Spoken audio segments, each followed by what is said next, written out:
नमस्कार दोस्तों, आपका हमारे चैनल पर स्वागत है। जैसा कि आप सभी जानते हैं, हम आपके लिए लेटेस्ट अपडेट लेकर आते हैं। दोस्तों, ये वीडियो BSNL के यूजर्स के लिए है। अगर आप BSNL के यूजर्स हैं तो ये आपके लिए खबर है, और अगर आप सैटेलाइट इंटरनेट में इंटरेस्ट रखते हैं, रुचि है आपकी, जानना चाहते हैं इसके बारे में, तो ये वीडियो आपको बहुत बड़ी जानकारी देने के लिए बनाई गई है। तो आपको बताना चाहूँगा कि ट्राई ने एक ऐसा कदम उठाया है जिससे BSNL को बहुत बड़ा जो फ़ायदा होता था वो ख़त्म होने वाला है। तो BSNL को तो फ़ायदा ख़त्म हो जाएगा, तो फ़ायदा किसको होगा? फ़ायदा होगा स्टारलिंक और जियो के सैटेलाइट सर्विस को। तो क्या है पूरी न्यूज जानेंगे इस छोटी सी वीडियो में।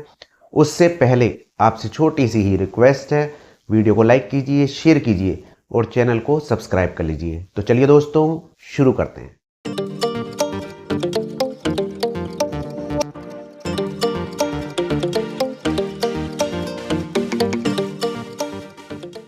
दोस्तों, जैसा कि आपने सुना होगा टेलीकॉम, उसी तरीके से होता है सेटकॉम, यानी कि सैटेलाइट कम्युनिकेशन। जहां पर मोबाइल के टावर नहीं होते, वहां पर सैटेलाइट के द्वारा नेटवर्क दिया जाता है और इंटरनेट की सेवा मुहैया कराई जाती है। ऐसी जगह होती हैं दूर दराज के गांव, पहाड़, जंगल, जहां पर मोबाइल के टावर लगना पॉसिबल नहीं होता है, तो वहां पर इंटरनेट की सुविधा और कॉलिंग के लिए सैटेलाइट का इस्तेमाल होता है। भारत में तो ये चीज़ें अभी तक चालू नहीं है, विदेशों में ये चीज़ चलती है। तो भारत में इसके लिए कई सारी कंपनियां हैं जो आगे आई हैं इस तरह की सर्विस देने के लिए।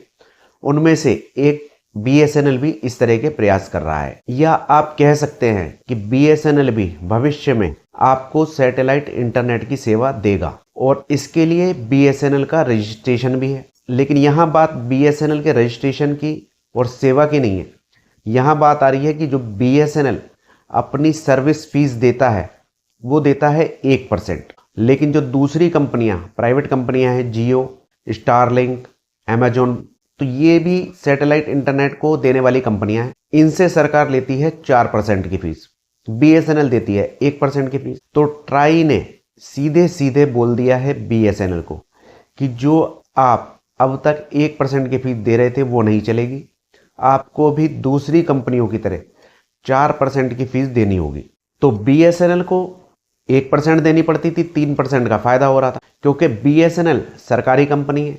ये जो भी कमाई करती है ये अपनी जेब में तो डालते नहीं है, सरकार के खाते में ही जमा होता है, क्योंकि सरकारी कंपनी है। तो BSNL को जो फायदा मिल रहा था सरकार की तरफ से, अब ट्राई के इस फैसले से उसको ये फायदा मिलना बंद हो जाएगा। ये जो छूट मिल रही थी वो मिलना बंद हो जाएगी, क्योंकि ट्राई ने साफ शब्दों में कह दिया है कि ये कंपनी चाहे सरकारी हो या कुछ भी हो, किसी भी तरह की इसको छूट नहीं दी जाएगी, किसी भी तरह का डिस्काउंट नहीं दिया जाएगा, किसी भी तरह का स्पेशल ट्रीटमेंट नहीं दिया जाएगा। जैसे और कंपनियां हैं वैसे ही BSNL है, क्योंकि अगर BSNL को डिस्काउंट देते हैं तो मार्केट में कंपटीशन खराब हो जाएगा। दूसरी कंपनियां भी कह सकती हैं कि हमें भी डिस्काउंट दीजिए।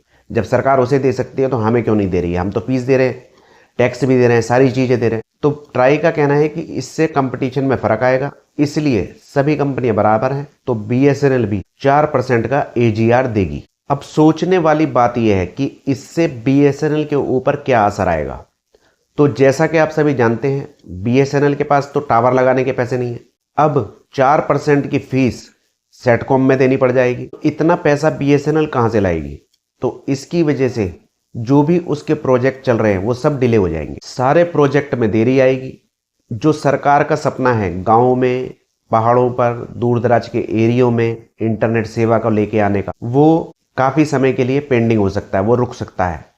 तो जो लोग खुश थे अभी तक कि हमारे यहाँ भी इंटरनेट पहुँच जाएगा, कॉलिंग वगैरह आसान हो जाएगी, सब जगह नेटवर्क हो जाएगा, किसी भी तरह की दिक्कत नहीं आएगी, तो ट्राई की इस रिपोर्ट से उनके सपने टूट सकते हैं। पहले ही BSNL का नेटवर्क बहुत सारी जगहों पे नहीं आता है, तो जो सैटेलाइट से भी आने वाला था वो भी समझ लीजिए कि रुक जाएगा, और रुकेगा नहीं तो देरी तो हो ही सकती है, क्योंकि पहले से ही इतना लेट चल रहा है।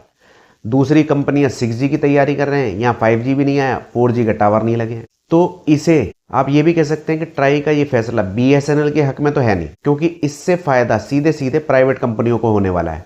प्राइवेट कंपनियों के पास पहले से ही सारी चीज़ें मौजूद हैं, इंफ्रास्ट्रक्चर मौजूद है, पैसा है उनके पास में, वो लगा देंगे और अपनी सर्विसेज चालू कर देंगे। BSNL जब तक लगाएगा तब तक वो चीज़ें पुरानी हो जाएंगी, आउट ऑफ सर्विस हो जाएंगी। उसको कौन लेगा? जब सब लोग दूसरी कंपनियों के प्लान खरीद चुके होंगे, उनकी सेवाएं ले रहे होंगे, तब तक BSNL जब चालू होगा तब तक लोग BSNL को भूल जाएंगे। तो दोस्तों ये थी एक न्यूज सेटकॉम की, जो कि आप देख रहे हैं साइड में भी चल रही है। मैं आपके लिए लेके आया छोटी सी वीडियो में। आपकी क्या विचार है इसके ऊपर कि ट्राई का ये नियम BSNL को फ़ायदा पहुंचाएगा या इससे BSNL को नुकसान होगा? जो भी आपके विचार हों, आप ये भी बता सकते हैं कि क्या इससे दूसरी कंपनियों को फ़ायदा होगा। तो दोस्तों ये थी एक BSNL की छोटी सी वीडियो। आपको कैसी लगी कमेंट में बताइए, लाइक कीजिए, शेयर कीजिए और छोटी छोटी वीडियो में ज़्यादा जानकारी के लिए चैनल को सब्सक्राइब कर लीजिए। आज्ञा दीजिए, नमस्कार।